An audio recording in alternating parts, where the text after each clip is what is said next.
नारायण, इस राख की ढेर को गौर से देख। ये वही जगह है जहां पर बड़े बड़े सुरमाओं की अस्थियां आग में जलकर राख बन गई। फिर भी ना समझ इंसान अहंकार के आवेश में आकर बदले की आग में जलता रहता है, सिर्फ और सिर्फ दूसरों को नीचा दिखाने के लिए, जबकि यहाँ कुछ भी स्थायी नहीं है। इस माया की नगरी में सब किराएदार हैं। ये संसार तो रेत की ढेर पे बना वो मकान है जिसे कोई भी लहरें कभी भी किसी समय मिटा सकती हैं। आखिर किस बात का गुमान है तुझको? अरे तेरी अपनी सांसें भी तो पराई हैं। जन्म और मृत्यु ही सत्य है, क्योंकि तेरी भी आखिरी मंजिल यही शमशान है।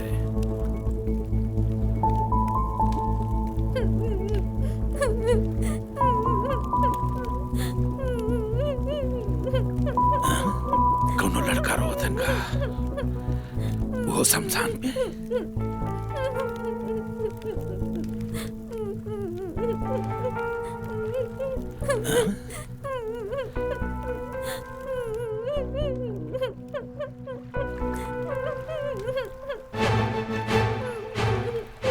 ये कौन लेगा?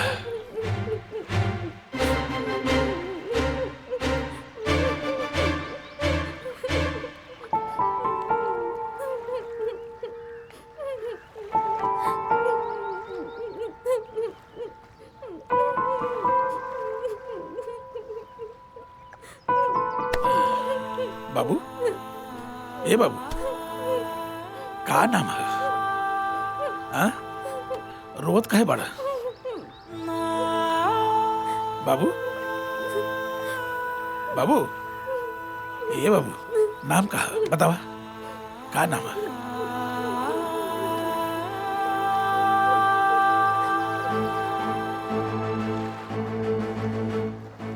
हे गंगा मैया, तोरा के साक्षी मान के ये लड़का के हम अपन बेटा मानतानी।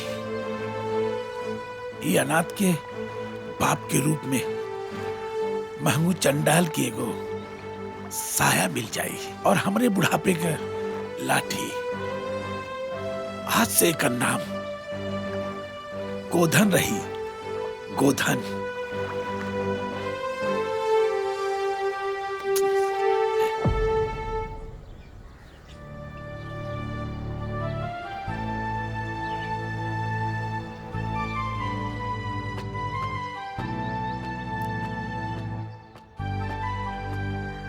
प्रणाम मालिक।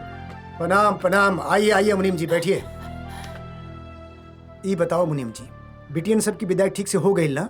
अरे मालिक, कोनो बात के तो कमी ना रहा? अरे मालिक, बड़ा धूमधाम से सब बिटियन के ब्याह हो गई, कोनो प्रकार के कोनो कमी ना भइल मालिक। मुनीम जी, याद बात तोहरा जब प्रभात बाबू के जन्म भइल उ वक्त 11 लड़की के सामूहिक विवाह कैले रहली, और आज 500 लड़की के एक साथ सामूहिक विवाह भइल। ये खुशी की बात बानो? अरे मालिक, आपके कृपा से कितना बिटियन के ब्याह हो गई, अपने अपने घर सब खुशहाल हैं। बहुत दान दहेज भी मालिक दियल गईल। अरे कैसे हुए मुनीम जी? हम जे लड़कियन सब के बाप बानी, और हर बाप के यही लालसा रहेला कि उनकी आंख के पुतली ससुराल में खुश रहे। जी जी। अरे तो हम ना करीला, ये तो सब योगीराज गंगा बाबा के कृपा बा। हाँ। खैर छोड़ा ये सब। मुनीम जी देखा, आज प्रभात बाबू के जन्मदिन बा, पार्टी बड़ी धूमधाम से होए के चाहिए। सेवा सत्कार में कोई कमी न रही। हरे कृष्ण हरे राम, हम करी तो का करी मालिक, तब तो आज के पार्टी में मजा आ जाए। अरे जरूर, कहे से कि अब यह अवसर पे हमरा के एक बहुत खूबसूरत शेर याद आवता। मेरी गलतियों पर डाल के पर्दा ऐ मेरे मालिक, मेरी गलतियों पे डाल के पर्दा ऐ मेरे मालिक, अच्छाइयों के सांचे में ढाल रखा है। क्या बात बा, क्या बात बा। मेरी गलतियों पे डाल के पर्दा ऐ मेरे मालिक, अच्छाइयों के सांचे में ढाल रखा है। अरे मैं तो कब का मिट चुका होता, अरे मैं तो कब का मिट चुका होता, माँ बाप के दुआओं ने पाल रखा है। बहुत खूब मालिक, बहुत खूब।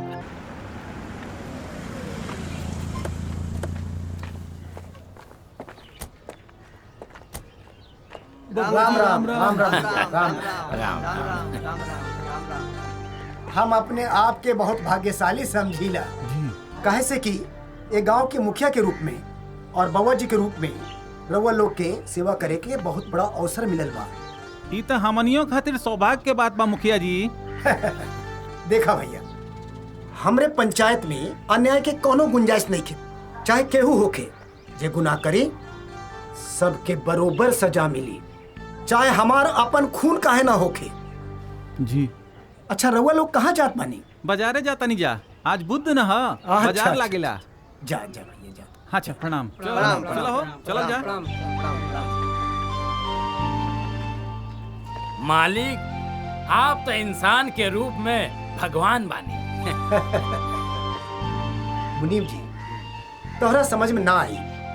अब ई बतावा, ई बात बोले के तोहरा औचित्य का बा? मालिक, जोन हम कहल चाहत बानी ओके मोटे में समझ ली। हरे कृष्णा हरे रामा, हम करी त का करी। मुनीम जी, अभी गंदी सोच अपन दिमाग से निकाल के फेंक दे। हरे कृष्णा हरे रामा, हम करी त का करी। आपके बात हम समझत बानी, लेकिन जहन से तका वो तो हम सपनों से ना निकाल सकेली। चला मुनीम जी, चला चला गाड़ी में। हाँ, आई, आई।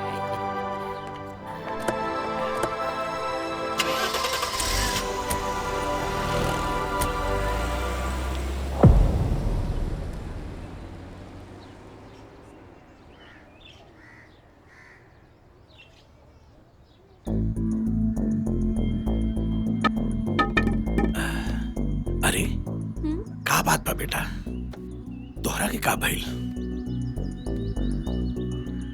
कौनो बात नहीं, तोहार खेले खाए के दिन बा, चिंता करे के हमरे ऊपर छोड़ दे, हमरो जिम्मेदारी बा। नहीं बाबू, कौनो बात नहीं के। स्कूले में लड़का जाके का करेला लोग? वहाँ लोग जाके पढ़ाई करलन, पढ़ लिख के डीएम कलेक्टर बन जालन। तोहरो नाम लिखा दी, तोहू पढ़ लिख के कलेक्टर बन जाया। नहीं बाबू, तोरे के छोड़ के हम कहीं ना जाए। तोरे काम में हम हाथ बटाए।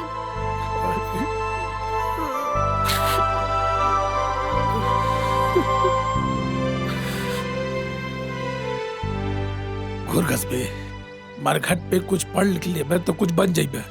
हमार का बा, आज हम बानी कल ना रहब। चला हम तो हर कल स्कूले में नाम लिखा दे। अरे माई बाप, हमरे गोधन की भी पढ़ा दे।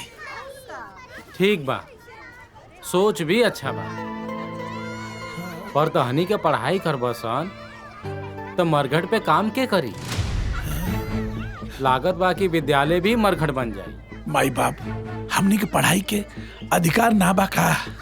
अधिकार तो बात हनी के, पर पढ़ाई के ना। मरघट पे जाके लाश जलौला के। चल निकल यहाँ से, फिर यहाँ अइले के कोशिश मत करिए। चल चल निकल यहाँ से, चल जा,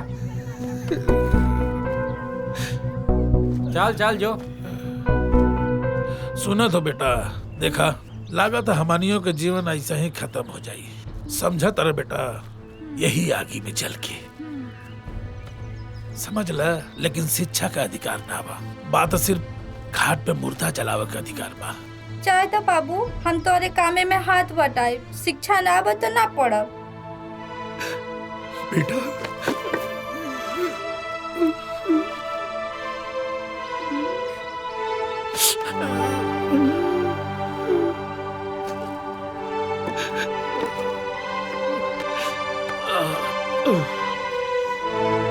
अच्छा बिटवा, दुनिया कहीं मुंह बंद कैला, आंख बंद कैला तो कैले बना और कैसे भगा दिलस मास्टर।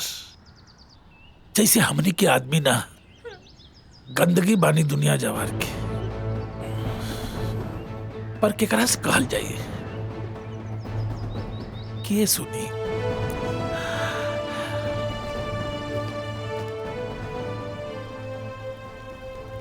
ये सब देखा तारा बेटा। हाँ बाबू।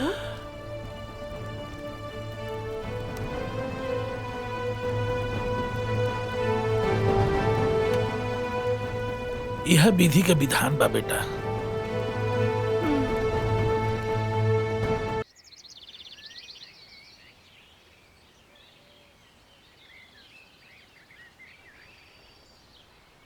अरे भगवान, हम का करी? बबुआ जी के मुफ्त के गांव वालन के राशन बांटत बांटत हम परेशान हो गइल बानी। हरे कृष्ण हरे राम, हम करी त का करी? राम राम मुनीम जी। राम राम छगन, कहिया से तू राम राम जपना आई पराया माल अपना, ई कबले चली? मुफ्त के राशन खैला के तो लोगन के आदत हो गई बा। अरे मुनीम जी, मन चंगा तो कटौती में गंगा। अच्छा हाँ। तो छगन तू रामायण पढ़े लगला, करिया अक्षर भैंस बराबर, अब तू वेद समझावे लगला। अच्छा तो अनाज चाही जी। तो ई तगाड़ी से चर्चा तगाड़ी तू लोग अनाज लेला। अच्छा अच्छा। जा लोगन ठीक पिंड बा, छोड़ा भैया प्रणाम। हमार। अब सुनो। तू निखटू लोगन के हराम के खैला के आदत पड़ गई बा। 4 तगाड़ी से अधिका मत लिया लोग।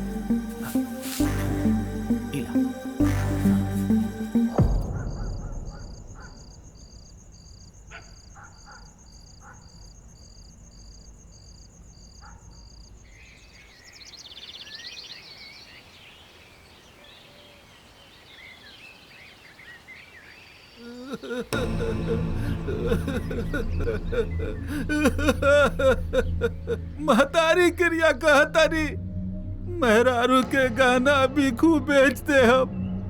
बचल खुचल जवन जमीन बा उहो बेच के राउर कर्जा चुका दे मालिक।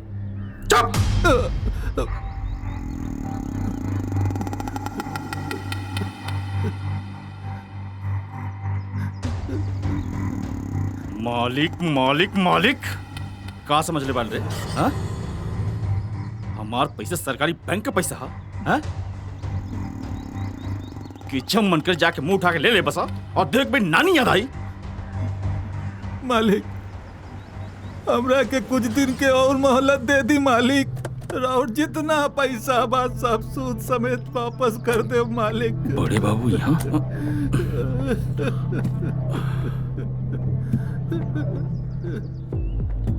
बड़े बाबू आप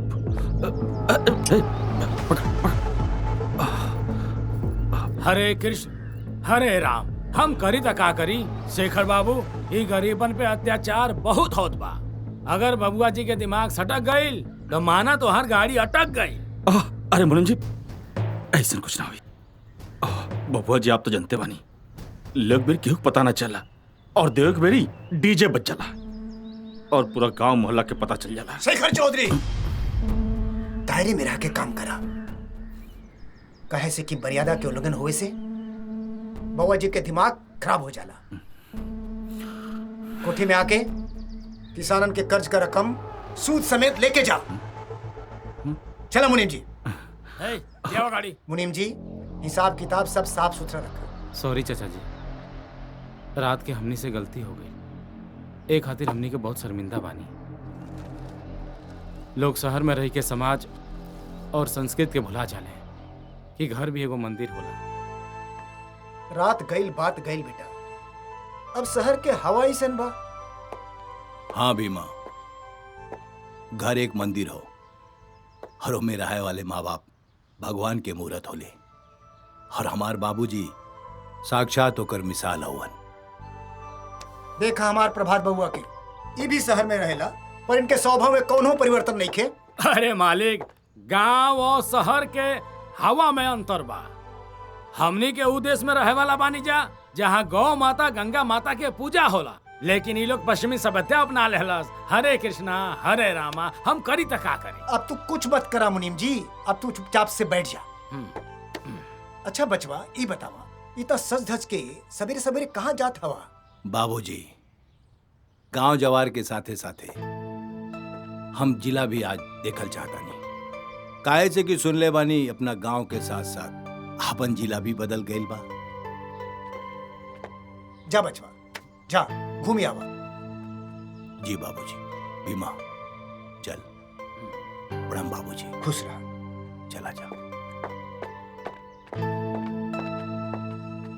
हाँ मुनीम जी। भीमा, आज हम तारा के अपन पूरा विरासत दिखाई। मालिक, प्रभात बाबू तो आजो एकदम दूध मुहा बच्चा लागल। आज सादगी तो एकदम कूट कूट के आपे जैसे भरल है। हाँ मुनीम जी, संस्कार से बढ़ के दुनिया में कोई चीज ना होला। बाप के परछाई बेटा होला और माई की परछाई बिटिया में होला। दोनों एक ही खेत के उपज बा, पर दोनों के सोच में बदलाव आ जाला। खैर, सब ईश्वर की कृपा बा। हम भगवान से तो ही प्रार्थना करी थे कि नाश्वर शरीर से केहू के अहित न होके। बस। मंगरू, ऐजे गाड़ी रोक दे। आजा भीमा, आओ भीमा, आजो। ये देख, ये पूरा खेत जितना दिखात हो ना, ये सब खेत हमारा हो। अरे यार, गजब हरियाली है। अरे पागल, हरियाली ना हो, गेहूं कटल बा। गेहूं? हाँ। Sorry sorry sorry. ये देख, ये सब जोन दिखात हो ना तारा। हाँ हाँ हाँ। अरे हेने देख, यहाँ से लेके जहाँ तक तारा के लौकत हो, ये सब खेत हमारा हो। और बहुत देख, अच्छा नजारा है वो यार। देख जोन भट्टा दिखात हो ना, हाँ। वो अपन भट्टा हो। भट्टा? हाँ, एक को ना, हाँ। 10-10 को भट्टा हो। यार। चलो और कुछ दिखाओ तारी तारा को। हाँ, गजब प्रॉपर्टी है यार। आजा, चलो भाई जा।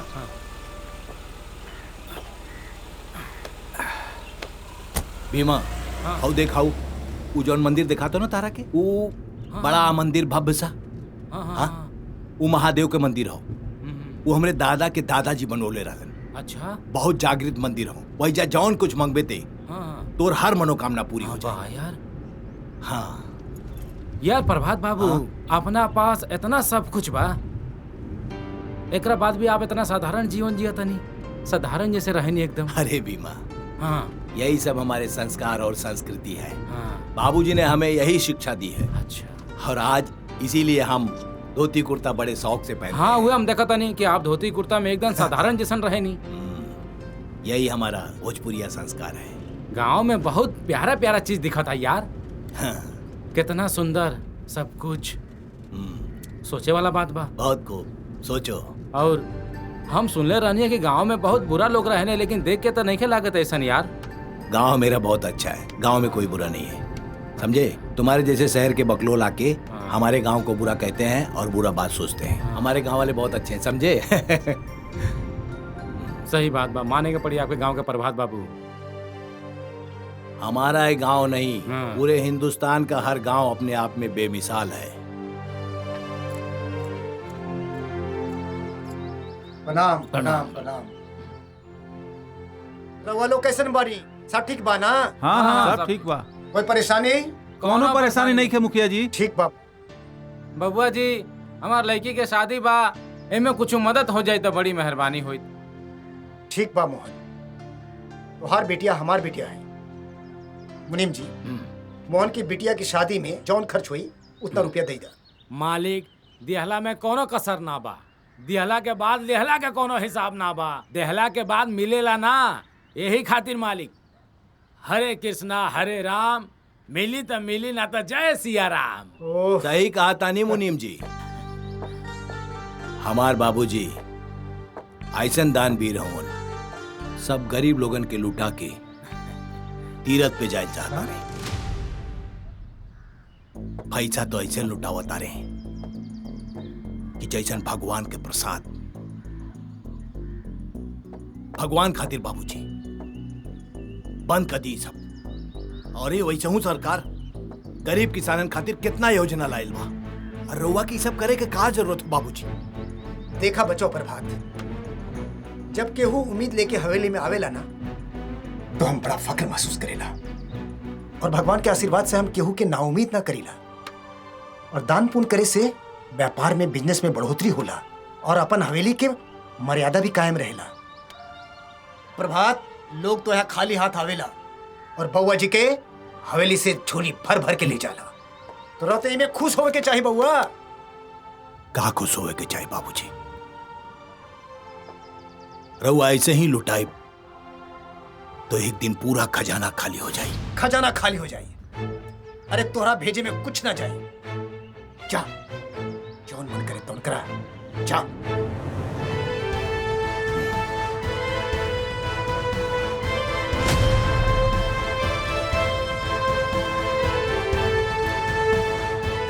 मुनीम जी जी हमरा साथे चला।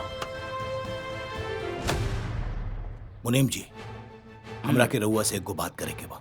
अरे प्रभात बाबू बताई ऐसन कौन विशेष बात बा कि जे हमरा से बात करे के बा? मुनीम जी हम तारा से हिसाब किताब के बारे में कुछ पूछे चाहता नहीं। हिसाब किताब के बारे में? अरे प्रभात बाबू अब बड़े मालिक तो सब लुटा देहले। हम समझाओत बूढ़ हो गई नी। हम का करी? हम बहुत कुछ समझौली, बहुत कुछ कैली, वो सुनत ना बाड़े। गरीब के लड़की की शादी में, आज धर्मशाला बनवले में, हई कैले में कुल करत रहत बाड़े। हमके कुछ समझे में ना आवत। हम मालिक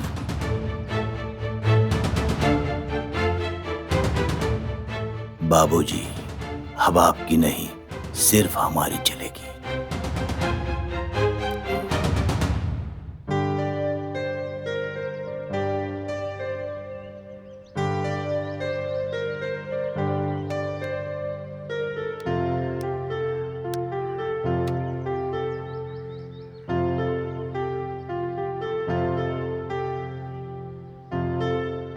अरे भैया एक खे राखी हमरे मुनिया के भी देता।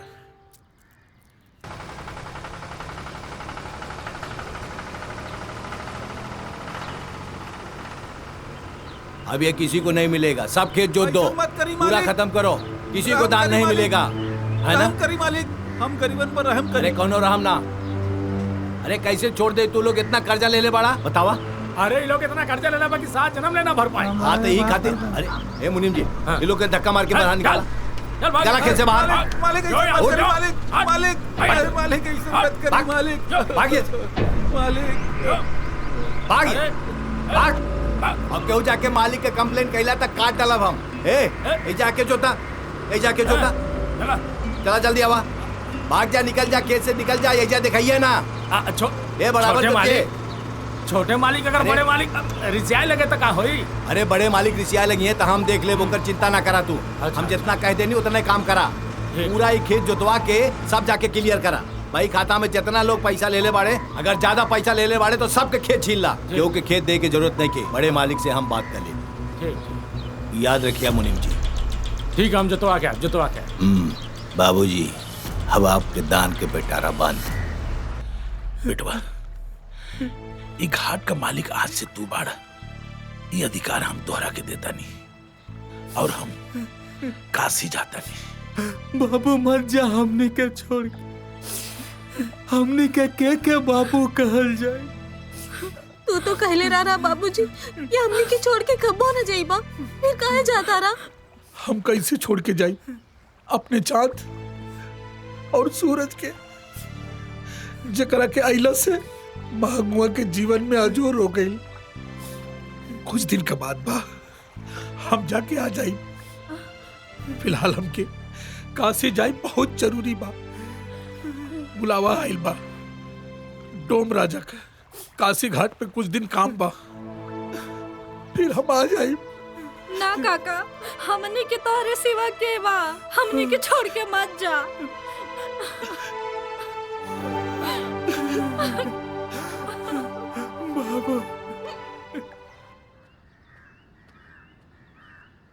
मालिक का बात बनी? प्रभात बाबू हमने के खेत जबरी जुतवा रहल बाड़े। मालिक पाव लगा तनी हमने के गरीब बनी जा। हमने के कौन कसूर बा मालिक? ठीक बा, चला हम आवत नहीं। ठीक बा मालिक।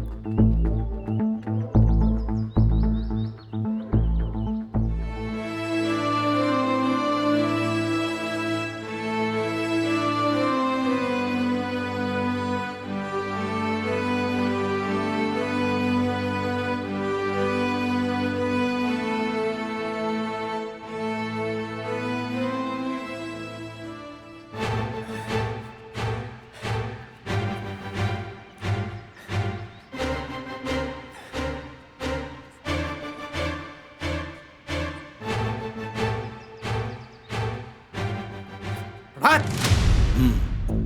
यहाँ आवा। आज जे तू कैले बाड़ा ना, बहुत घटिया हरकत कैले बाड़ा। हम बहुत शर्मिंदा बानी।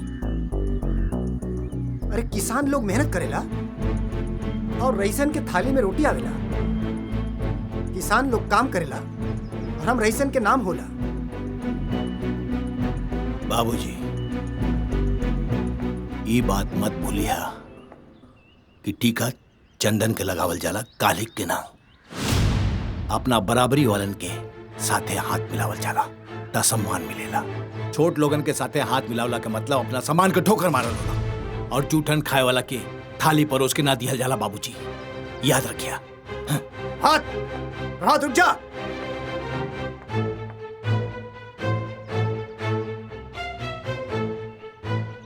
मुनीम जी, ये सब हरकत करे से पहले हमरा बतावला उचित ना समझला तू? हाँ? सब काम राय मशवरा से हो सकेला। एक बात कान खोल के सुन ला मुनीम जी, कि अभी हम जिंदा बानी। ये घर में हमार सिक्का चली, हर कागजात पे हमार ठप्पा लागी, याद रखिया तू। मालिक, गलती हो गई मालिक, ऐसा गलती ना होई मालिक, क्षमा करी मालिक। ठीक बा।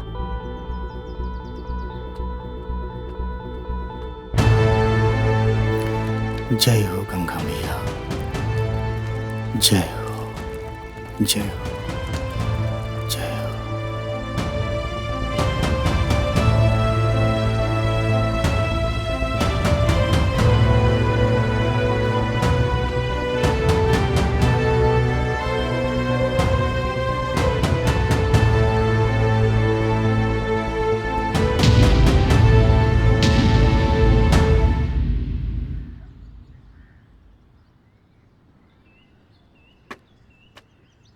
प्रभात बाबू। अरे भीमा, आओ बैठ। धन्यवाद। का बात बा प्रभात बाबू, बड़ा टेंशन में लागत आ रहा। हाँ भीमा, किसानन के चक्कर में बाबूजी हमरा के बहुत भला बुरा कहलन। हुई भूल गईलन कि हम उनकर लइका आई। अरे तो ई कौन बड़ बात बा? हाँ, भुला जाई सब बात के। नहीं, कैसे भूल जाई? मूड बड़ा खराब हो गईल बा। मूड खराब बा? ला अभी 2 मिनट में अब ये मूड ठीक कर देता नहीं। ये देखा, एकदम बिलायती बा। बस 2 पैक मरबा, सब टेंशन खत्म हो जाए। ये कहा, हाँ? हमरा के नरक में डालल चाहता नहीं। तारा के पता हो ना कि हम दारू ना पीला, फिर काहे लेके आ गईले? चल उठाओ बोतल और भाग यहाँ से। पहले ही से हमार मूड खराब हो, और खराब मत कर। चल उठाओ, निकल यहाँ से। ससुर के नाती दारू पिया के हमार मूड ठीक करिए। करे कलुआ मालिक, हमार पैसा देले का मूड नहीं का तो? मालिक, हमरा और एक एक पाई के हिसाब दे दे मालिक। हमके कुछ दिन के मोहल्लत दे दी मालिक। चुप! मोहलत दे दे, मर्जी तब देवे का? हैं? मोहलत दे दे।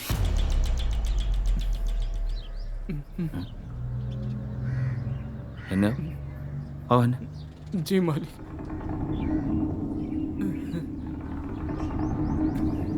देख कर लो, हमरे पास एगो आइडिया बा। तोर कर्जा भी माफ हो जाई और हमके हमार पैसा भी मिल जाई। ये कैसे मालिक?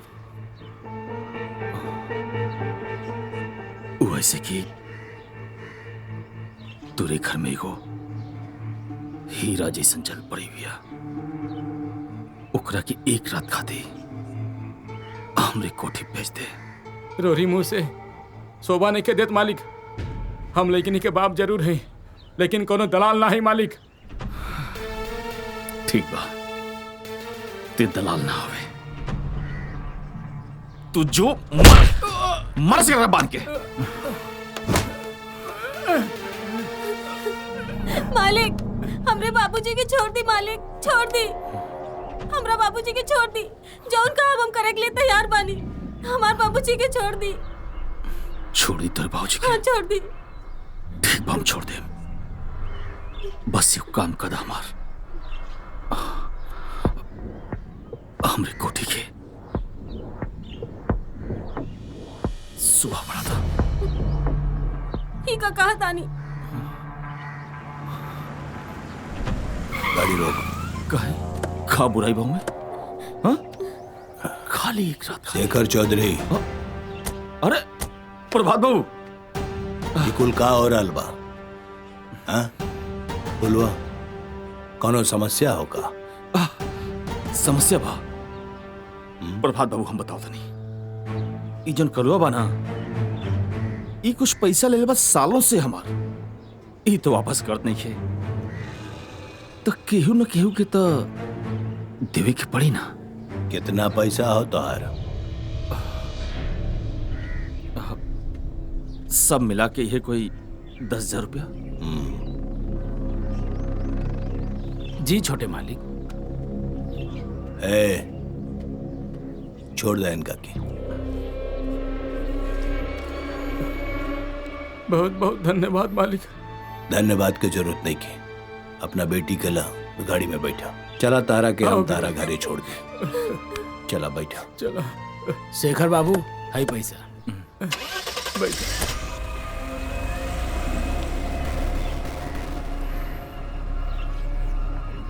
प्रभात बाबू एक खमियाजा तो के भुगते के पड़ी।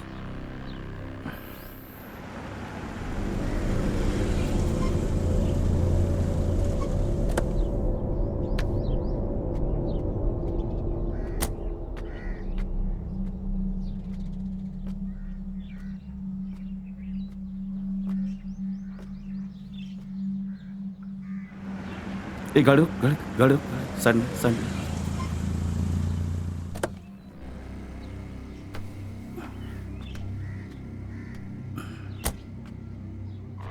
प्रभात बाबू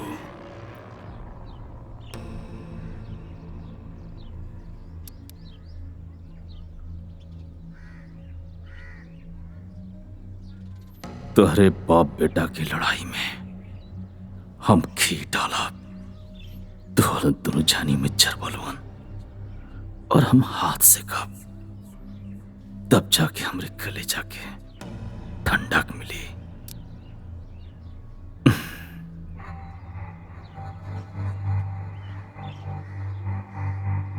प्रभात बाबू। शेखर चौधरी कब आगमन भेला? शहर के चकाचौंध जिंदगी जिए वाला दुर्लभ जीव ये गांव जवार के न्याय के देवता बबुआ जी के युवराज धूल मिट्टी में। प्रभात बाबू सोने के कुदार से मिट्टी ना कुड़ाला। खैर छोड़िए ये बताइए कैसे बनी?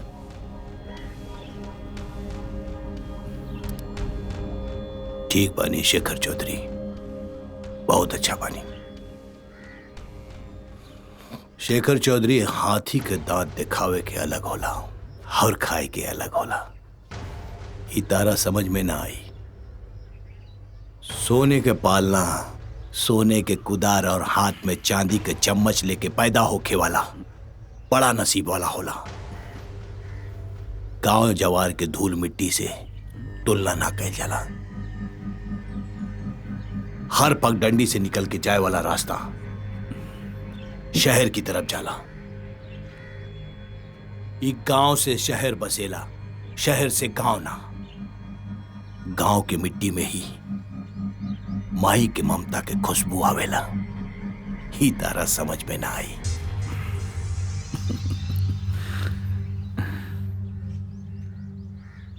बड़ बुजुर्ग एव कहावत कहले बना कि जैसन पेड़ वैसन फल। छोड़ी प्रभात बाबू हमके माफ कर दी और हमसे दोस्ती कर ली। ई जौन अपन हाथ बाना हमरे सर पे रख दी। शेखर चौधरी, दुश्मन के दोस्त बनावल सांप के दूध पियावल जैसन होला। बबूल के पेड़ में आम ना आवेला। तारा जैसे लोग से दोस्ती ना करे, ये में समझदारी है।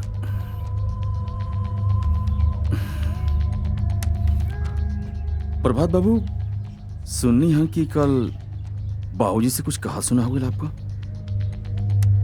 काना फूसी सुने वाला और काना फूसी करे वाला दोनों बड़ा कमीना होले। ये हमारा घर के मामला हो और हमार बाबूजी अपने आप में ही कोर्ट और न्यायाधीश हुए। उनका हर फैसला न्यायप्रिय होला। गलती हमरे रहल, हमार ना समझी रहल कि हम अपना बाबूजी के ना समझ पानी। खैर, तारा पूछला के मकसद का हो शेखर चौधरी? माफ कर दी प्रभात बाबू, गलती हो गई हमसे। दोस्ती के लिए हमसे। दोबारा ऐसा गलती ना होगा कि चाहिए।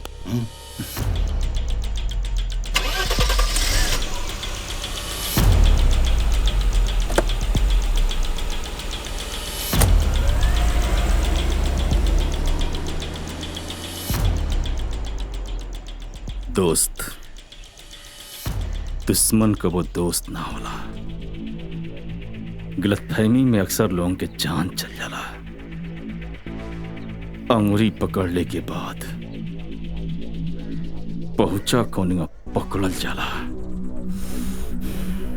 ताकि हम बताई प्रभात बाबू, हम बताई।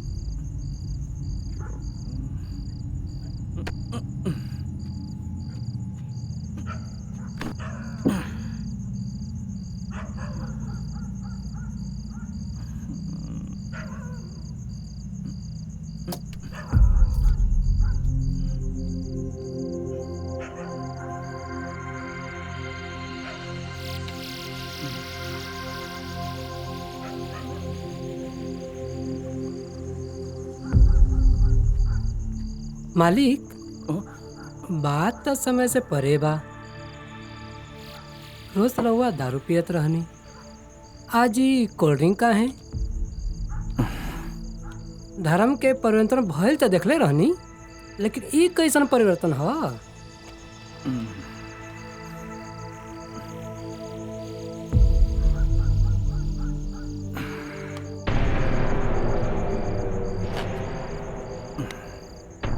जानते ले बोला जी मालिक। ई दारू जौन बा ना, बड़ी बेकार चीज बा। अच्छा। दारू पीले के बाद दिमाग खराब हो जाला।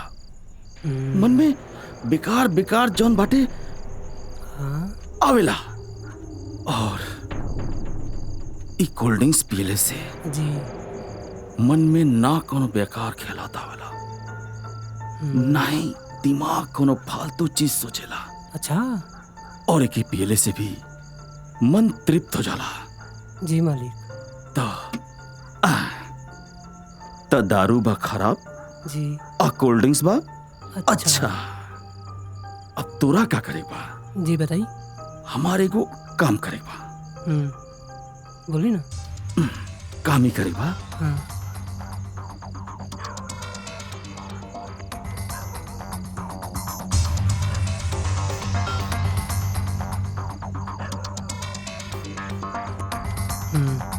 ठीक है मालिक, सब कुछ समझ गए। नहीं सबके बता दे कोल्ड ड्रिंक के स्वाद कितना अच्छा होला। जी मालिक। हाँ। अच्छा जो जी ठीक है मालिक।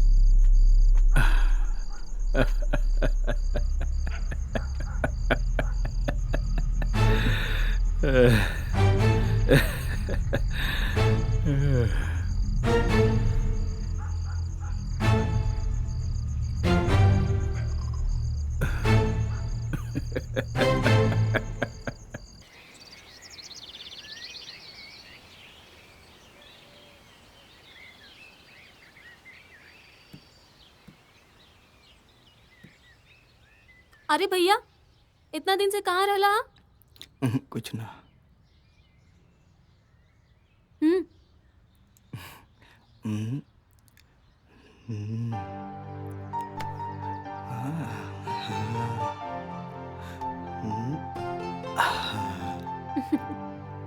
भैया, तू हमेशा हमरा के भगावे के चक्कर में रहेला, लेकिन हम तोहरा के छोड़ के कहीं ना जाए। चाहे के तब पड़ी मुनिया, भैया के घर छोड़ के अपनी साजन के घर। भैया, तू चिंता मत करा, तोहरा के छोड़ के हम अपने पति के घर ना जाए। हमरा सिवा तोहर के बा। जेकर केहू ना होला ओकर भगवान होले। अच्छा, तू जल्दी से खाना पकावा, हम अबे आवत।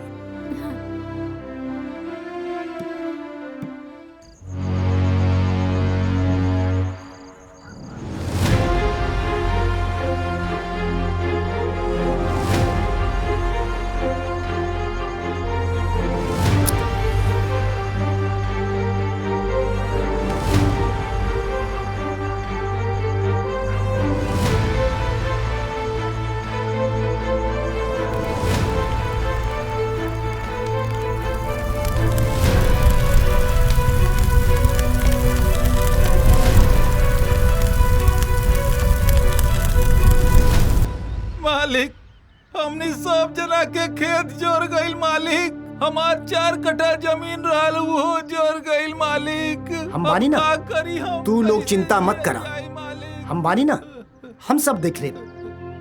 चिंता ना करा लोग, बाबूजी बाड़े, सब ठीक हो जाए। हाँ?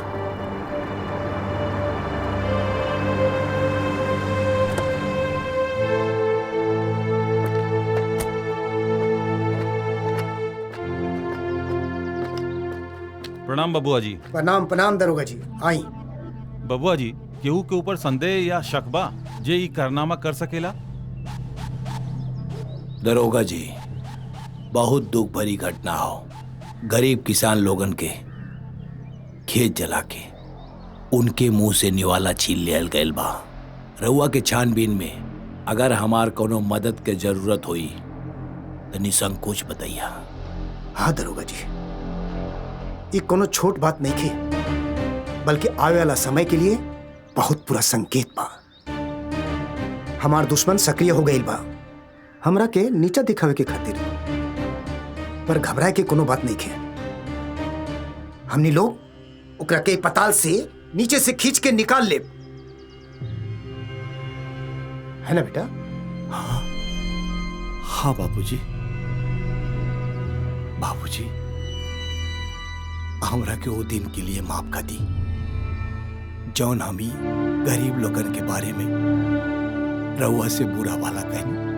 हमरा के माफ कर जा दे बेटा, मत सोचा एकर बारे में। अब सावधानी पूर्वक ई पता करे के कोशिश करा कि ई घटिया काम के पीछे केकर हाथ रहल। जी बाबूजी। बाकी के दरोगा जी देख लिए।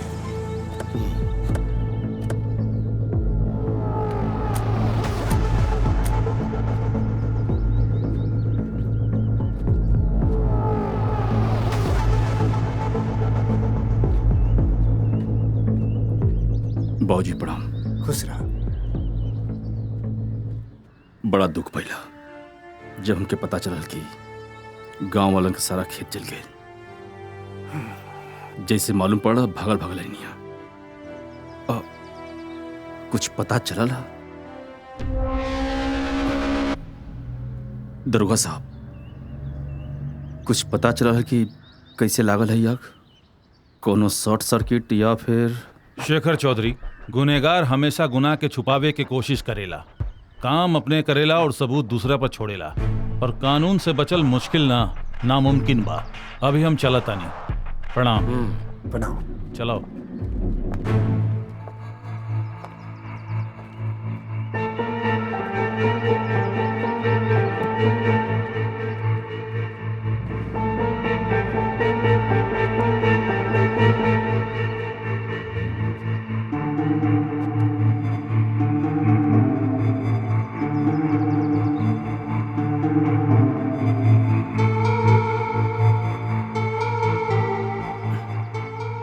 प्रभात बाबू,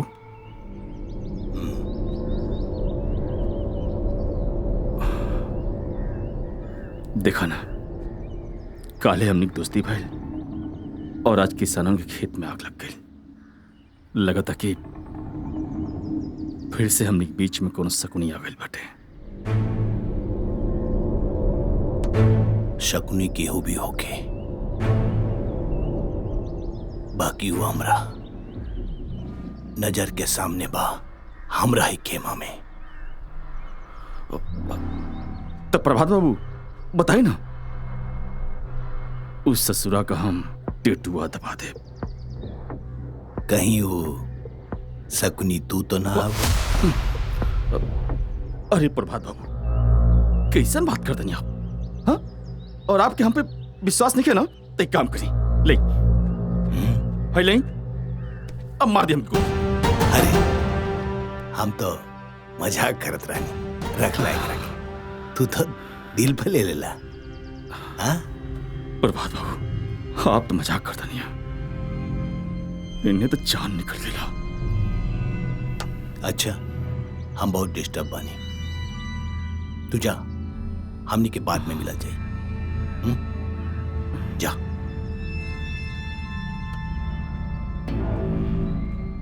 बेटा तू जितना अपना के होशियार समझता रहा, हम तो हर बाप है।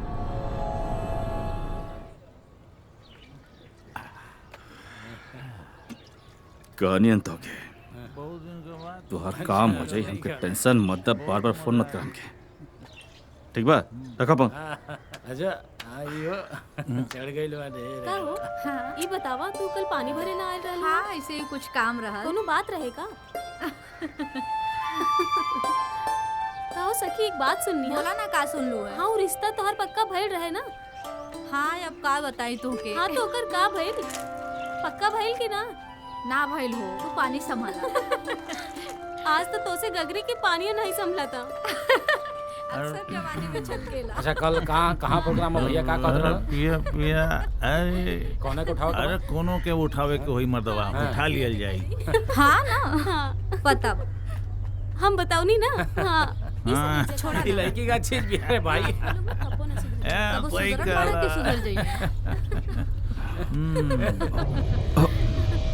एक मिनट,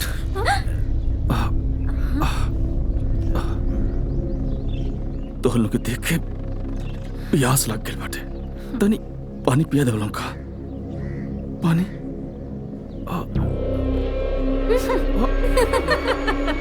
आई देखा, इनकरा के तो भौवे ना देलस, पानी मांगत रहे। एक देख देला।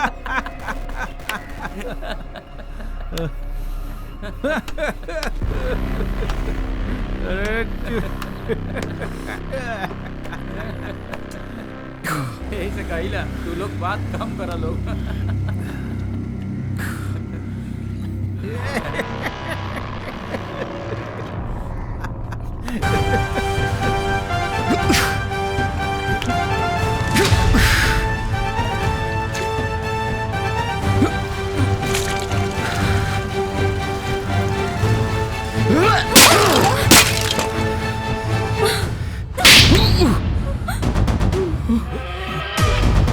भाग भाग भाग, जल्दी भाग, जल्दी भाग।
कितनी हमार बेइज्जती के वाले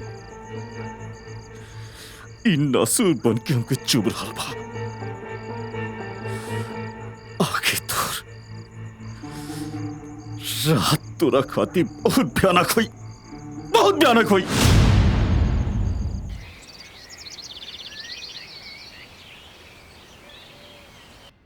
प्रभात बाबू, ए प्रभात बाबू। अरे शेखर चौधरी, प्रणाम। आवा बैठा। हाँ।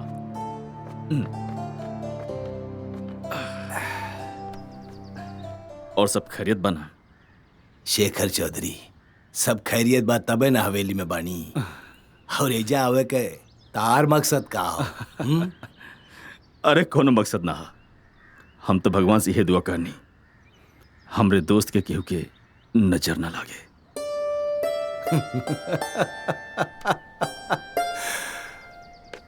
दूसरा के जीवन में ग्रहण बने वाला आदमी दुआ कब से करे लागल? हाँ, खैर छोड़ा, ये बतावा ऐजा आवे के कारण का हो? कोनो कारण ना, लंबा टाइम बीत गया। सोचनी दोनों दोस्त मिलके कहे ना कोनो लंबा ट्रिप पे चला जा, थोड़ा मौज मस्ती हुई बस। शेखर चौधरी, बात तो तू ठीक कहा तारा, पर अबे ना काहे से कि किसान भाईयन के ही फसल में जौन आग लगल बा, वो आग आज ले हमरा कलेजा में धधकत बा। अरे प्रभात बाबू, अरे का इन कीड़ा मकोड़न के चक्कर में टेंशन में अपने आप डाल रखे वाला? हाँ, अरे जर गेल तो जर गेल ना। अरे तोहरे जैसन बड़ आदमी के पांव के तलवा के नीचे ही किसान मजदूर सब पड़ल रहे ना। अभी खुल के जब सर पे चढ़ेबा ना, सर पे चढ़ के कान में मोती हाँसा। अच्छा, अब देर होता, चलत तनिया। राम राम।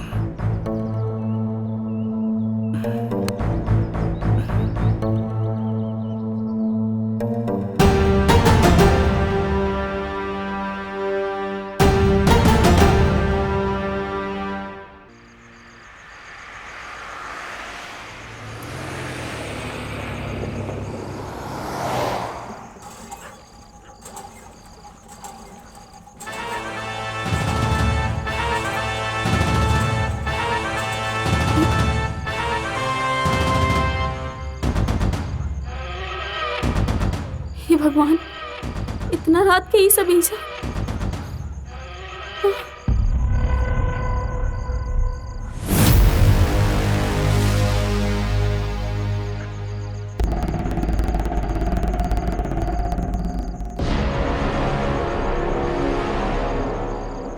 मुनिया, मुनिया, मुनिया,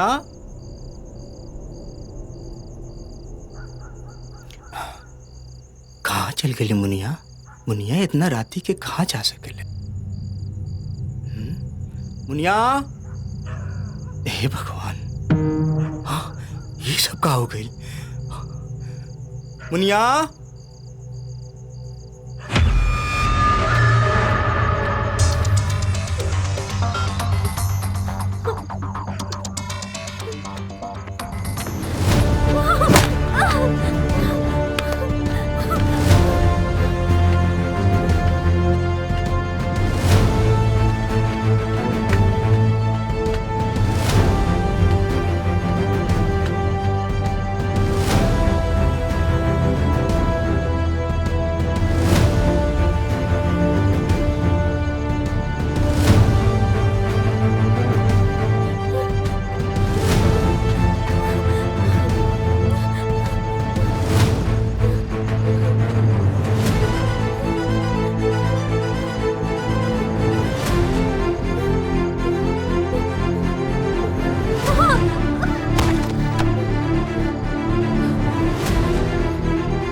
छोड़ दो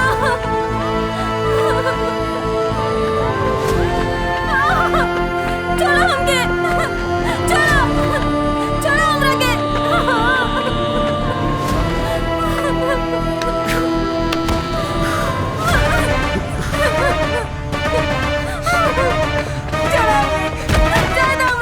भैया भैया गुदना लालटेन लेके एकरी के खोजत आवता। देखा अब यो टाइम बा, छोड़ दो हमरा के। अगर हमरे भाई के पता चल गई ना तो तोरी सन की जिंदा जला दी है। चुप! जिंदा जला दी हूँ। अरे जौन मन कही तौन कर लियूं। जानते थे आज तक हमारे ऊपर हमार महतारी बाप भी हमारे ऊपर हाथ ना उठौलस और तेज उन मारे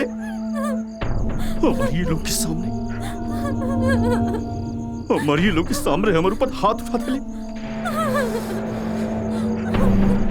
हम वही दिन से वही समय से आग में चल रहा बानी। ये आग आज बुझाई हम।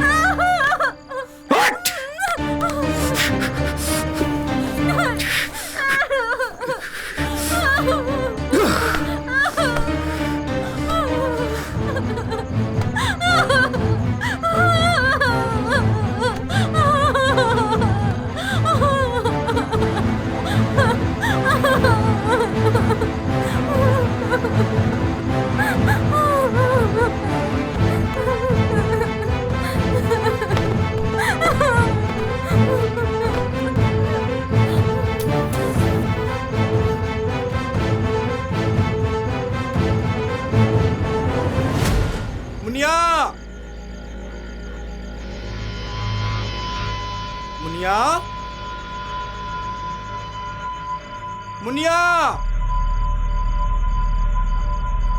मुनिया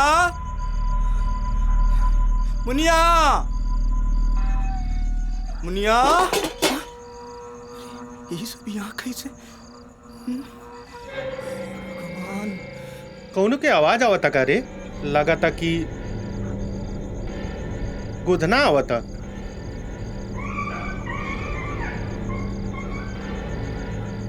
एक के उठा के ले जाके ठिकाने लगा था। मुनिया मुनिया कहाँ चले मुनिया?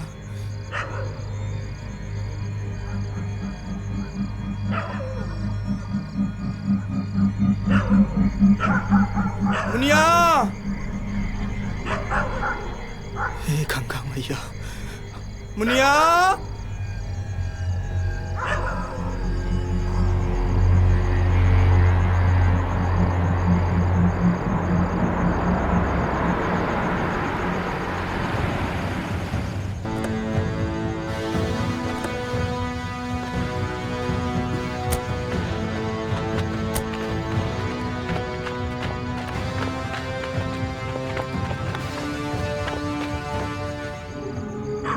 मुनिया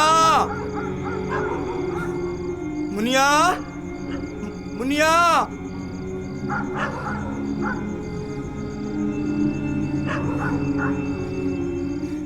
मुनिया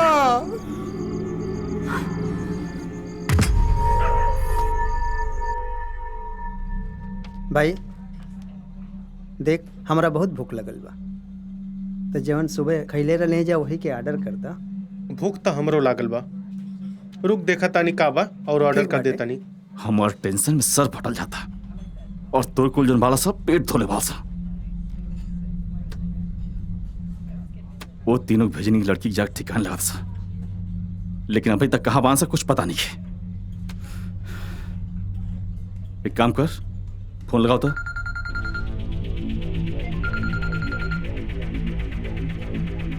हाँ बोल, क्या कहा तारे? ले भैया तो सी बात करी। हाँ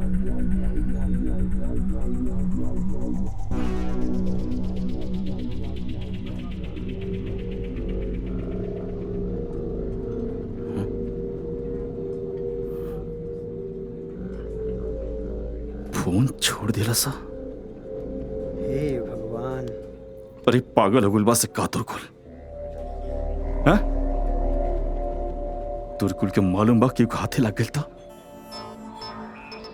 तो हमने के सीधा हौलाद चल जाए। एक तो बेवकूफ कौन बोला से फोन में वीडियो बना तो गुल के चल फोन रख।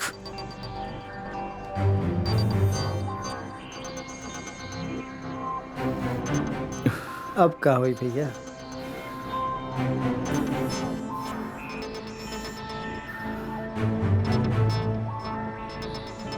ई तो फंसा दिया ना सा। हे भैया उनकी मुनिया के टकला का। हे भैया मुनिया मुनिया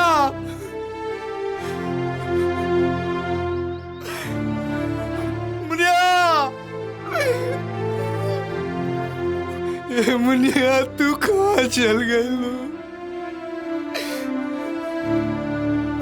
मुनिया मुनिया मुनिया मुनिया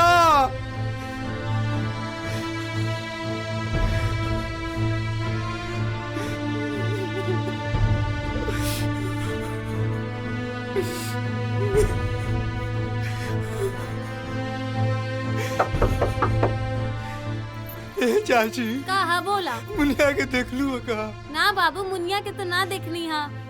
का भइल? ए चाची मुनिया मन मिलत नहीं के। अरे कहीं गई होखी, आ जाई, हैरान मत हो। ठीक बा चाची, ठीक बा। मुनिया मुनिया ए मुनिया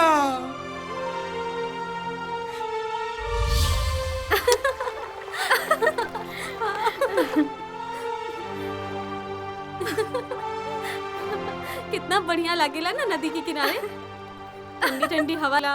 हमको तो बहुत अच्छा। अरे भैया आ गए। का बात बा मुनिया, बड़ा खुश लागत बाड़ू। भगवान करे कि तू ऐसा ही हमेशा हंसत रहा। हाँ भैया, बस तू हमेशा खुश रहा। एको बात बा, तू अपन बियाह कैला काहे कि हमरा सहेली जैसन भौजी चाहिए। हाँ, जवान तोहार अच्छा से ख्याल रखे भैया, वैसन कनिया चाही। त कहाँ बा कनिया, जा ले आवा। अरे भैया, करिया अक्षर भैंस बराबर। अरे बाबा, कनिया कहीं मिलेली का? जब तोहार बियाह होई तो दुल्हन बन के तारा घरे आई। अरे त काहे ना पहले बतैलुआ, पर हमरा से बियाह के करी? हम तो घाटे पे जराए वाला मुर्दा चंडाल गुदना में। तो का भइल, जवान बाड़ा, अपन पेशा वाला काम करा तारा। घाट पे लोगन के जला के तोरा हाथ से मोक्ष मिलेला, संपूर्ण आत्मा के। मुनिया, हमनी के अछूत बानी जा। सवेरे सवेरे ते केहू हमनी के मुंह न देखल चाहे। ई गांव जवार के लोग, और तू कन्या और ब्याह के बात करत हड़ू। कन्या एक दिन हम बना के भेजम तोरा के।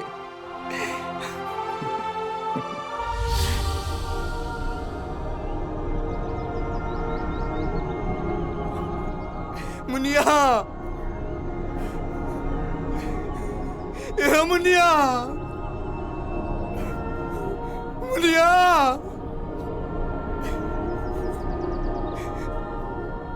ए मुनिया।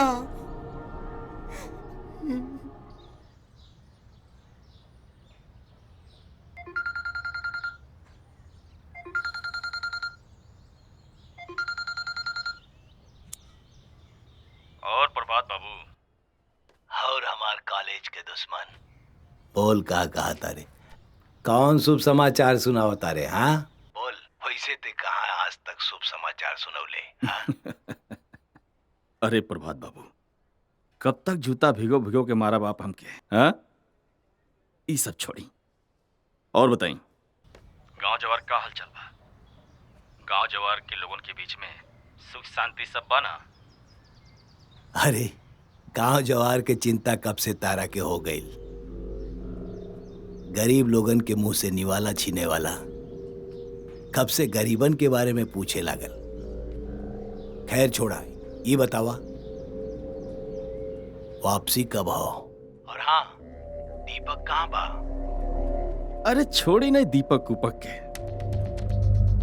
और एक बात सुनी प्रभात बाबू, जब डाकू वाल्मीकि ऋषि बन सके ना, तो हम तो छोटा अंधा से एक इंसान है, हम सुधर सके नहीं। प्रभात बाबू यकीन करी, हम एकदम सुधर गए बानी। बस अपन हाथ जनवा ना हमरे सर पे रख दी, अपन आशीर्वाद दे दी हमके। हम यकीन दिलाओ तो नहीं आपके छत्र छाया में हम और सुधर जाए।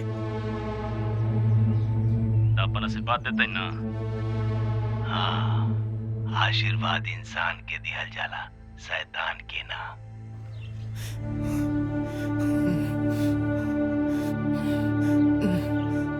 का गोधन, यहाँ कैसे? आज घाट पे दाह संस्कार नहीं बा का? हाँ बोल, बोलत काहे नहीं खे?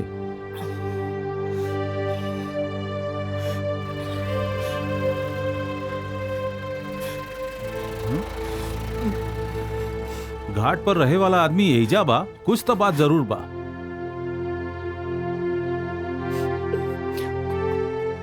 नहीं माई बाप दादा, जे खुद आग में जरा था,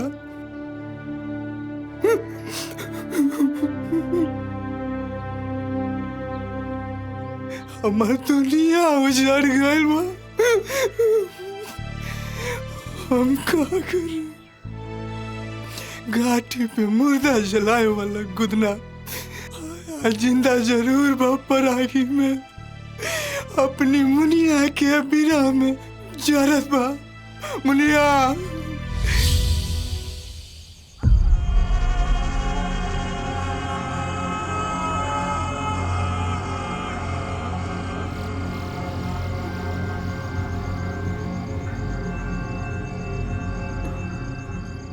इतना रात हो गई, भैया अभी लेना आई ले।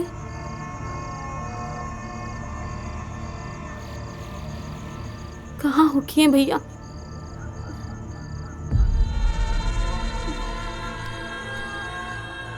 हम ब्याह न करब भैया। ना मुनिया, पहले हम तोरी हाथ में मेहंदी सजा के और ढोली में रानी बना के विदा कर।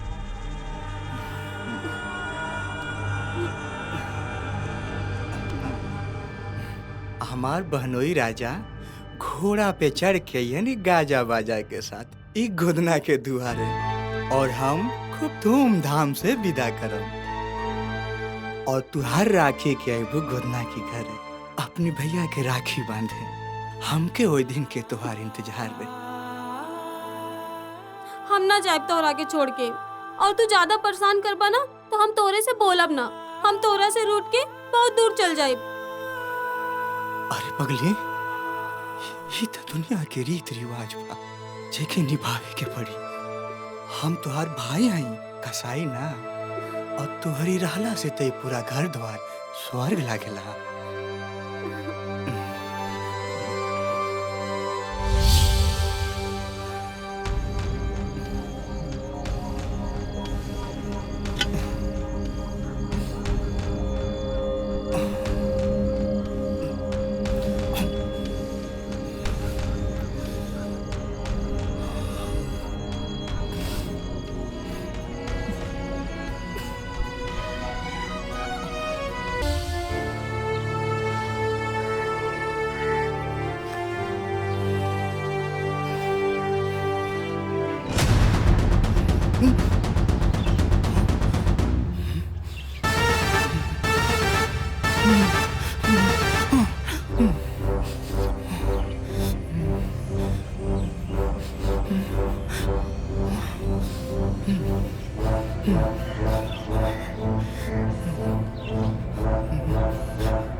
नहीं के ये चाची ये हमार बहन मुनिया ये हमारी नहीं के ये चाचा ये हमारी नहीं के ये हमार बहन मुनिया कैसे क्या कर दिया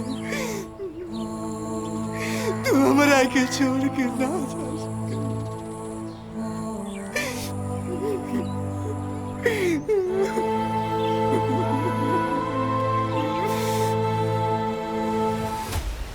मुर्दा जलाए वाला ही कुत्ता चंडाल पूरा दुनिया में आग लगा दी जे तोरी हाल कैले बा अरे ओकरा के तो आगी भी नसीब तो तोर कदम का हाथ बानी मुनिया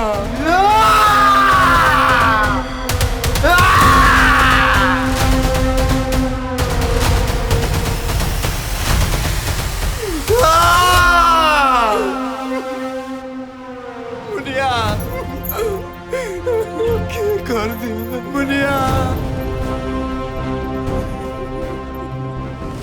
मुनिया मुनिया मुनिया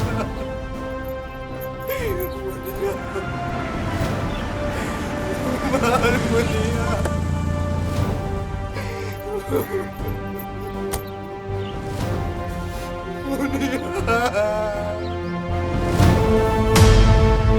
का भइल गोदना तोहरा के कुछ पता बा का ना बउआ जी हम कुछ नहीं के जाना बस इतना जाना था इनका हमार कलेजा के टुकड़ा हमार बहन जो लाश बन के हमारी बाह में सुतल बिया जो कब हमारी कलाई में राखी मानत रहे हमरा के न्याय चाहिए बउआ जी काहे तू गाँव जवार के कोर्ट में सुनले रही है कि बउआ जी की हवेली पे न्याय मिलेला आ दर्शन भी हो गए कानून और अदालत के भगवान के शासन भी आज्ञा लेला बउआ जी बउआ से ये गुंडा चंडाल के क्यों भी दुश्मन नहीं है हमारी बहन के साथ कैसा दुष्कर्म होगा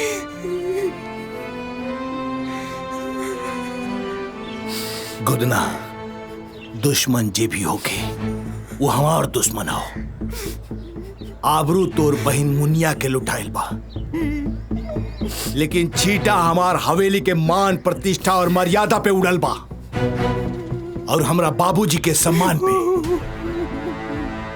दुश्मन जे भी होगी ओकरा के सजा जरूर मिली ओकरा के अब न कोर्ट होगी न कचहरी ओकरा के घसीट के लाख के पंचायत के बीच में बोटी बोटी काट के हमारा चिल कौवन के खिया दे ये हमार वादा हो प्रभात ये काम करे वाला बड़ा सातिर बा अरे चाल तो अच्छा चलल बा पर पासा फेंके में गलती कैले बा अरे अफसोस तो यह बात के बा कि वो दरिंदगी के हद पार कैले बा और एक सजा ओके मिले के चाहिए बाबूजी रहुआ चिंता ना करी ओकरा के हम अब जिंदा ना छोड़ब गोदना तू ले जा अपना बहन के और ओकर दाह संस्कार कर बाकी के हम देख ले जा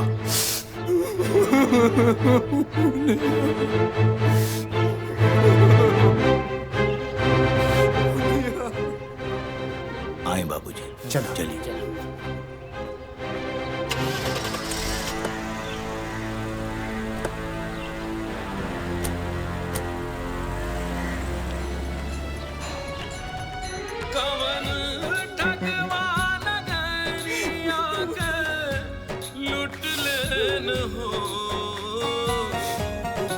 साथ बहिनी के छूटले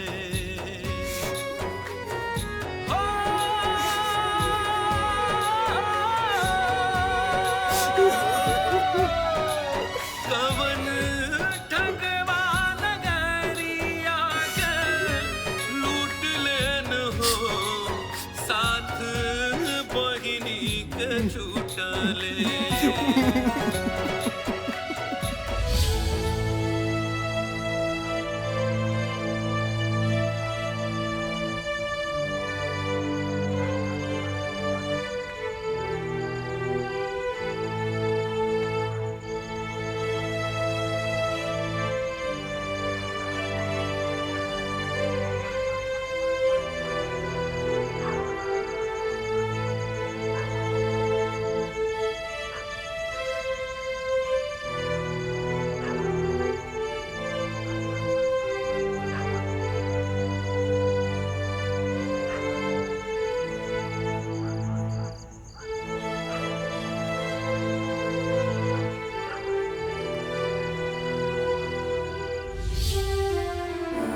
जौना हाथ से हम उठा के तोड़ के बाबा के गले लाले आज वही हाथ से तोड़ा के विदा करो तनी।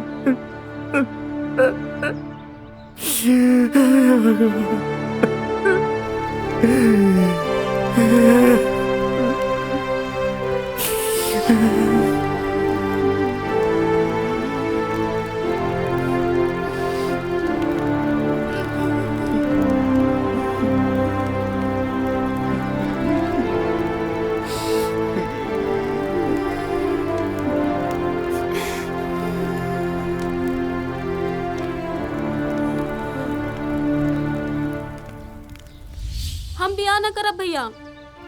ना मुनिया, पहले हम तोहरी हाथ में मेहंदी सजा के और ढोली में रानी बना के विदा कर।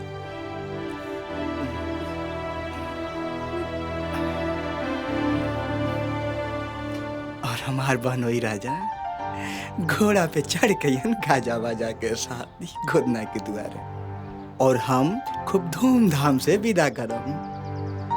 और तू हर राखी की अबू गोदना की कर भैया के राखी बांधे हमके वो दिन तुहार इंतजार है। हम ना जाए तोरा के छोड़ के, और तू ज्यादा परेशान करबा ना तो हम तोरे से बोलब ना, हम तोरा से रूठ के बहुत दूर चल जाए। अरे पगली, इस तो दुनिया के रीत रिवाज बा जे निभावे के पड़ेला। हम तुहार भाई हमी कसाई ना, और तोरी रहला से तई पूरा घर द्वार स्वर्ग लागेला।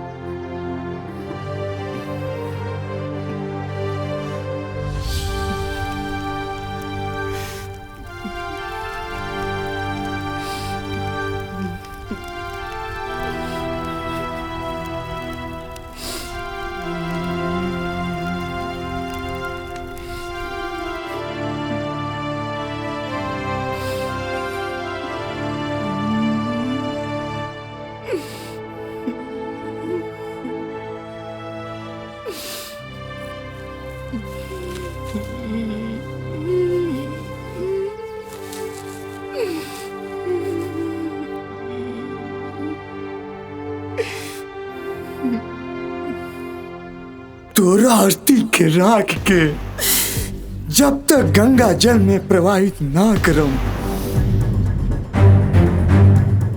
जबले तोरी साथे अन्याय करे वाला के जला के राख के ढेर ना कर देम, तब तक तोरा अस्थि के गंगा मैया के चरण में प्रवाहित ना करम। ये एगो भाई के फैसला बा, और घाट पे मुर्दा जलाए वाला गुरना चंडाल के बाद।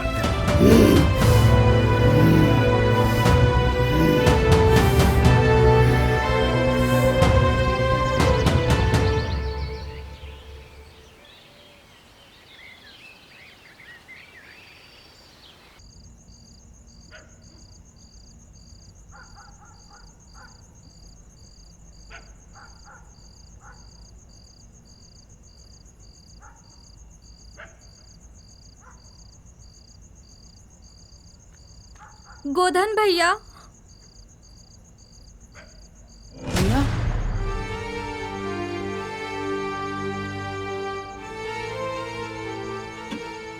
ला रोटी खाला भैया। खाना पानी छोड़ देला से का मुनिया वापस आ जाई। हमू तो तोहर बहन है ना।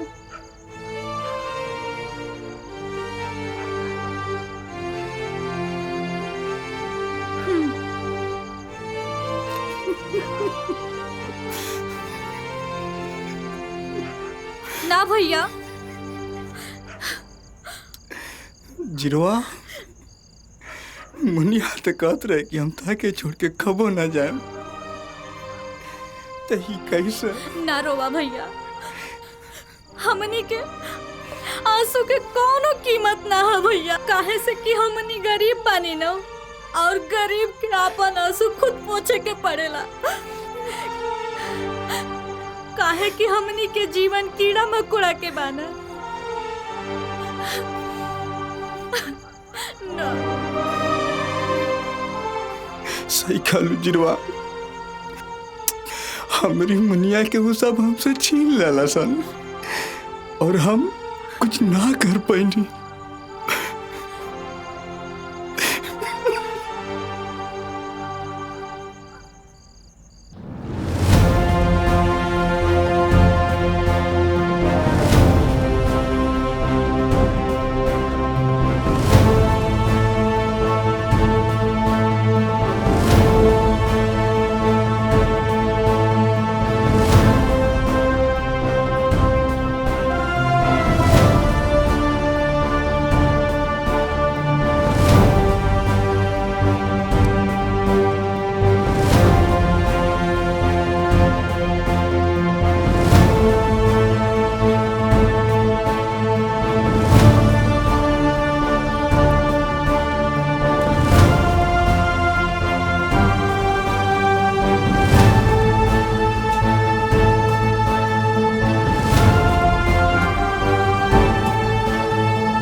गोधन भैया हमके माफ कर दा।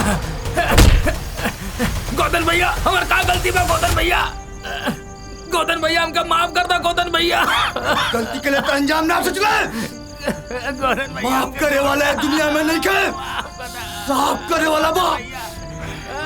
ये अदालत में गुनाह का सजा माफी ना, मौत वाला मौत।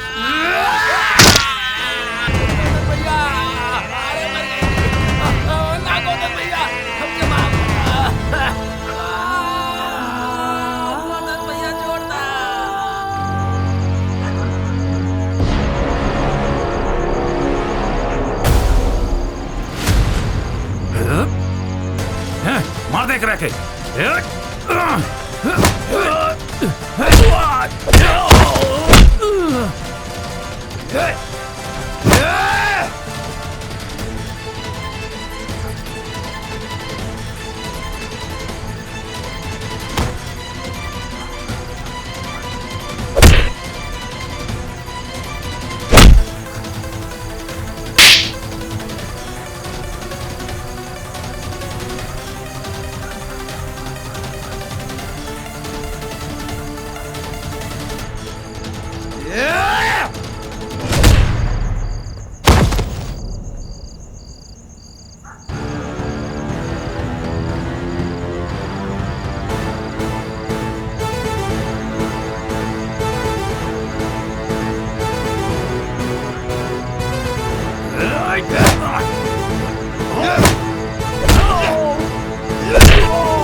हमार का दोस्त बा गोधन।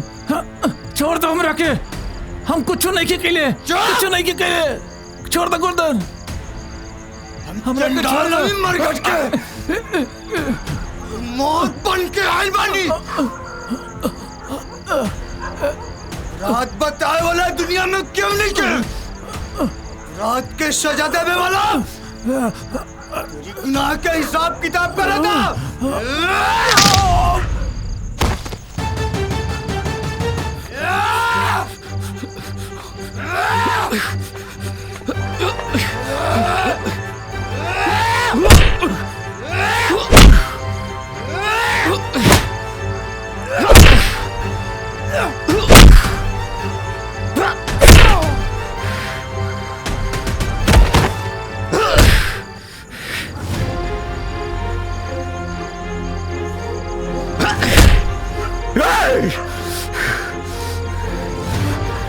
तोरा का लागला ते हमरे आदमी कुल के मार के ते हमक मार देबे। हाँ शेखर नाम हमार शेखर। तुझे बहन के साथे दुष्कर्म हम ही कैले बानी और गांव वाला लोगन के खेत के भी हम ही आग कवल के बानी। आज आज तोर भी अंत करब।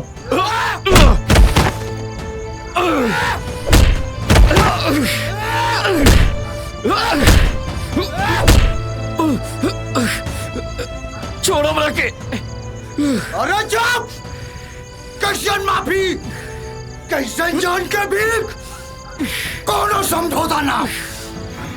तोरी गुनाह के सिर्फ मौत ही सजा बा।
देख बुनिया, जैसे तोहरा साथे दुष्कर्म और अन्याय करके तोहरा के गड्ढा में फेंक दे लगा सन, आज खुद मुर्दा बन के गड्ढा में पड़ल वाला सन। देख तमाशा,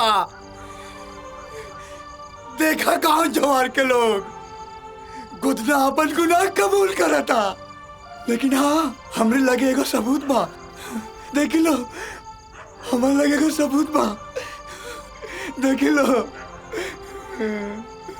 अरे हम घाट के चंडाल हवी, हम झूठ हवी, हमरा परछाई से भी लोग दूर भागेला। अरे हमार खाना पीना भी बहुत अजीब बा। हमार मांगी सिंह दास हवी। देख बुनिया देख, मार दानिया चारन के।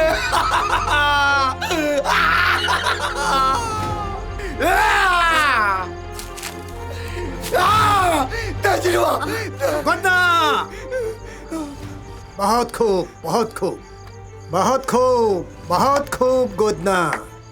हम निशब्द बानी, तोहार कोनो जवाब नहीं खे। दुनिया में सच्चाई से पर्दा उठावे वाला काम कैले बड़ा, तू गुनाहगार नहीं खे। हम गांव के मुखिया होके के नाते पंच परमेश्वर के सामने और गांव वालन के सामने तोहरा के बेगुनाह साबित करत बानी। मालिक, न्याय भइल बा। गोदना अपराधी नहीं बा, बल्कि गोदना तो समाज के एगो नया आईना देखौले बा। हाँ गोधन, तहार बहन मुनिया की न्याय मिलल बा और साथे साथे उस सगरो बहन बेटी के न्याय मिलल बा जे ऐसन हादसा के शिकार भइल बानी।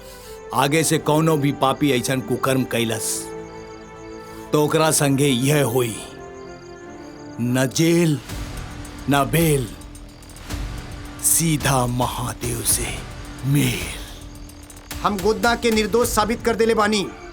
रउआ लोग के का विचार बा? सही विचार बा मालिक। आज ही गोदना ही राक्षसन के मार के हम गांव वालन के करेजा जुरा देलस और ई साबित कई देलस कि जुर्म के खिलाफ सबके लड़े के चाहिए, चाहे वो जे भी होखे। गोधन, जला के खाक का दाई पापियन के, ये हमारा आदेश हो।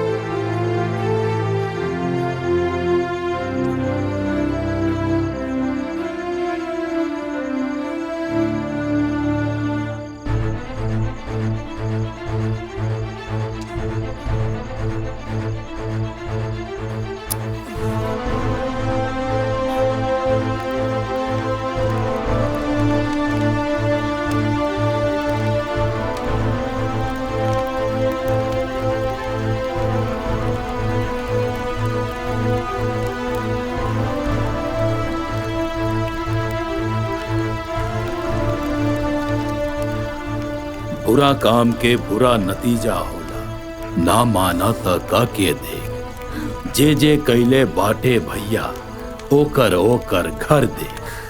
बेटी बचाओ, बेटी पढ़ाओ, समाज बचाओ, स्वच्छ सुंदर भय मुक्त भारत बनाओ।